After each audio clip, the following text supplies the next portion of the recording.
Hey everyone, so I'm here with Nalini. We've met. She actually took one of my classes and she's a yoga teacher. And then I started following her work, and she implements the tantric teachings and embodiment and understanding of femininity and feminine empowerment, and in such a beautiful way that I'm super inspired to invite her as a yoga teacher for our classes. It will be 10-15 minutes at the end of each class for us to get into the body and really download all the teachings. So I'm super excited to welcome your magic into this container. And I would like you to share a little bit about your yoga journey, because you've been practicing for many, many years. You're a certified yoga instructor. How embodiment and working with your body and have this like loving, deep connected relationship to this instrument impacted and changed your life? So I have been practicing yoga for about 6 years and teaching for 2. But I think the journey of yoga for me started about 8 years ago, through anxiety and struggling with the dark side of anxiety. And I discovered yoga as a practice. And really, the practice of yoga is your connection to your body and your breath, bringing this beautiful balance, this union on all different levels, right? Your mental level, your spiritual level, your energetic, physical, all of that. It's so beautiful. And understanding that the breath is truly the gateway to your nervous system. And once you understand that, you have this amazing gift that's with you all the time, where you can take your emotion from here to here and just learn to relax, right? Because when you can control the breath and relax the breath, the mind relaxes and the body relaxes. And when your body's relaxed, it's the perfect opportunity to release tension, to release any blockages or traumas. So that was huge for me, quite an experience in understanding that. And then also the other portion of yoga is just the asana practice, right? The movement from the sequence to sequence. Being a vinyasa teacher, essentially that just means breath to movement. But once you're in a posture, it really opens up your awareness. Like, what do I feel in this posture? What can I do to shift a little bit to make me more comfortable, right? Because you shouldn't be miserable in a posture. You shouldn't be miserable in life. So if you can learn how to make those beautiful adjustments on your mat, you can take that off of your mat too. Yeah. And, I feel like just taking all of that has realigned me. And the purpose of yoga is to bring you home, back to your heart space, to your true nature. Beautiful. And I can say that Tantra is all about bringing yourself back to your authentic, juicy, vibrant, open self.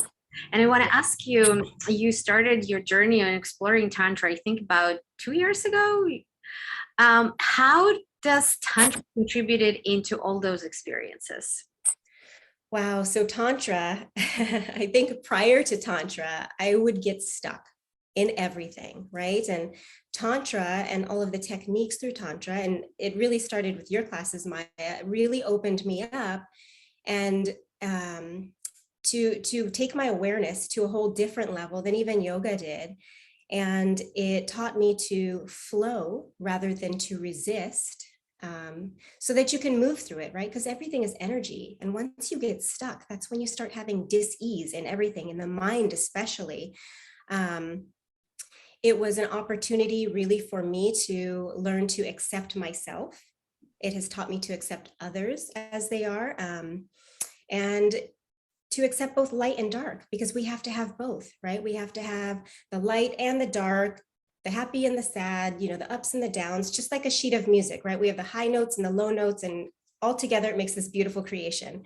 So with that understanding, I was able to even be in, not the best situation or not the best mood, but still find gratitude in something, which kind of creates this whole shift and gets me out of this like mind prison of my own, and just allows me to get out of that mind pattern of telling myself the same stories over and over, and seeing past all of that, getting back into this place of reality and out of illusion. And it's such a beautiful practice. I mean, it changed me, but it also, I feel, has changed the dynamic in my household, because my responses to things are quite different, much more calm, much more aligned. So it's been life-changing. Yeah, beautiful, beautiful practice. That is amazing. And I especially love to hear what you said about being stuck, right? In those places where we getting into mind chatter. And that's why I'm bringing you to contribute into this incredible journey that I pour my heart and soul into to create, because we cannot do any transformation without the body. Our mind, as I always say, right, like the purpose of the mind is to fix. So the mind is always looking for problems. So we're not going to find a solution here. We're going to find more problems, but not really a solution. And I love what you said about the body, that when we feel discomfort in the body, your mind might tell you the first thought, stop doing this, right? Stop doing the pose. But in life, it doesn't work this way, right? Sometimes there's challenges that we need to deal with, that we need to learn how to not to freak out in those moments. And this is where embodiment comes in. And the way I talk about sensuality is it's your ability to stay present with intense sensations. And yoga practices, right? It's all about that. How you can find joy and pleasure, or just peace and calmness into any kind of position and movement and sequence. And I just love how you talk about it, and how you're adding this sensual kind of like tantric acceptance and flow into this. Thank you. It's really just moving with intention, you just get into your body. It's amazing what it can do for you.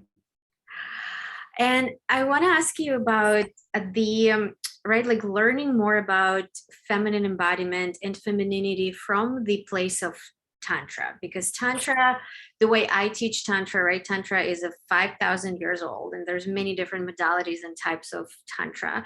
I primarily teach Tantra as working with duality, working with polarity, where we're not picking which one is better. We're bringing it together. And from your experience, kind of like waving masculine and feminine within yourself, maybe in your relationships or in any kind of dynamics, how would you say, you already touched that it changed some dynamics? What exactly shifted in kind of like understanding that I need to, right, especially as a woman, we have a capacity to embrace it all instead of jumping into bad, good judgment? So for me, I feel like just with my upbringing and the beliefs that I grew up with, I feel like I was more in this protective role, more of this masculine, this masculine role. And so it was really hard for me to really embrace this divine feminine. It was a lot of unlearning that there's no shame in being, sensual. There's no shame in being sexual. I mean, I remember having a hard time wearing red lipstick, because I was like, is it too much? What will people think of me? How do I get to this place of acceptance for myself? So through feminine body embodiment, I was able to really put in this practice of giving myself what I need, whether it's a little bit more of the masculinity or more of the feminine, which for me, it was bringing up the feminine. I think that's where I really needed the most work, and allowing myself to receive, which I never did. I was always so busy giving and doing and pleasing everybody else, that I didn't even know what to give myself. So through embodiment practice on the feminine side, to understand how to touch yourself, to to ask for things and know that it's okay, even if it's just like me playing with my hair or just a gentle massage, like a hug, I'm my life partner, right? This is Yeah. it. So you know what? I deserve it.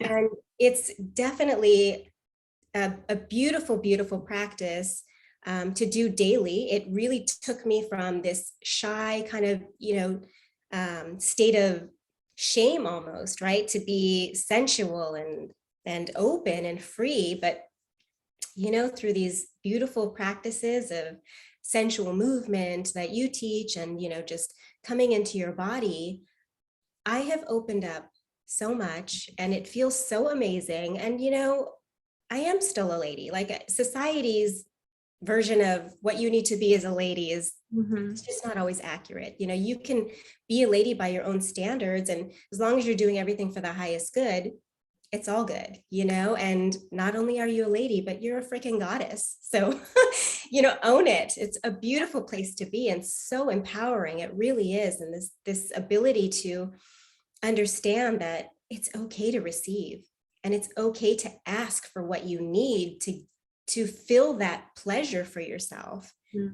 It wasn't easy at first, but with practice, right, you move through the discomfort and you start to get comfortable with it. And then before you know it, it's just your nature. You become this amazing goddess avatar that you created in the very beginning. And now you are this person.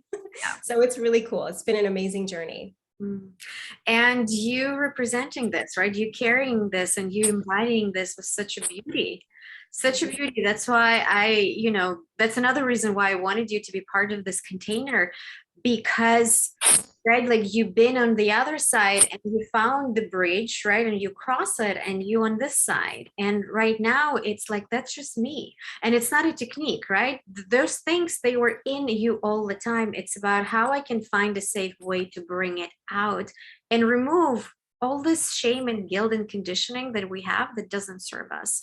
Because if we as women don't carry this sensual, playful, juicy side of ourselves, right, then it's still there. And there might be desire for other people to find it, right, or to abuse it or to take advantage of it. But once we carry it and once we understanding what power we have with it, you might be intimidating for people who before would totally take advantage of you. So this is the true power, right? The true power is not let me dim my sexuality or my sensuality or my light, right? The true power is let me carry it and then, right, staying in full integrity. Yes, exactly. Yeah, beautiful. And I wanted you to share a little bit about the yoga that we're going to be doing for this, for our sessions, because it will be at the end of each session, after every class. What people should be ready, should prep, I would imagine a yoga mat probably.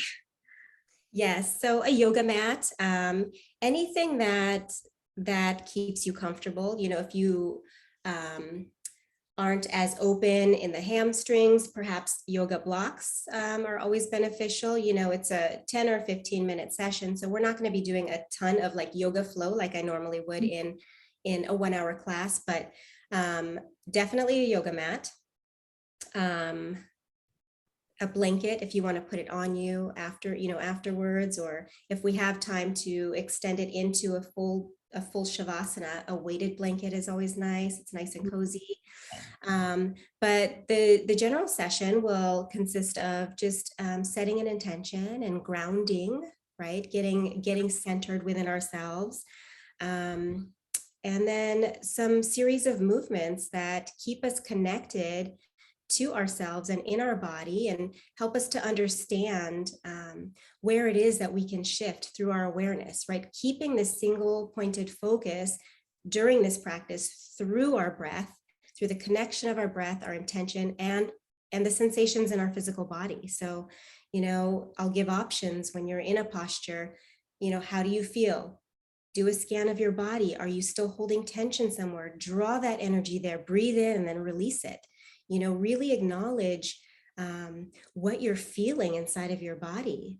And that, once you practice that over and over, you just do it all the time. It just becomes natural. It's really amazing to see a transformation. I'm excited. Yeah, I'm really. I am excited as well because what you're describing is what I call, right, like you being fully in your sensual mastery.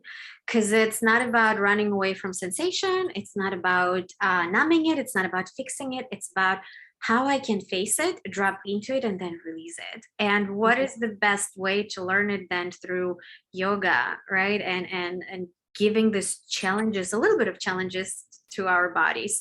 And obviously people will be different levels. So what we're doing is not very advanced, and there's always will be option to modify, right? Yes, absolutely.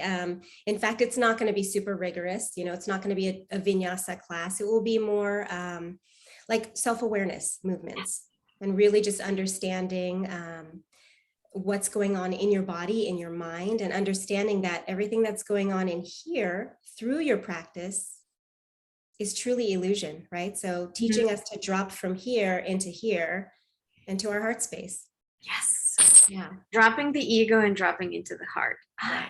I love this. I am super excited. I cannot wait for this magic to happen. And thank you so much for bringing your light. And thank you for, being a proof that once you integrate these practices, it's like that feminine light is just on. Thank you so much, Maya. I'm so excited. Thank you. Bye.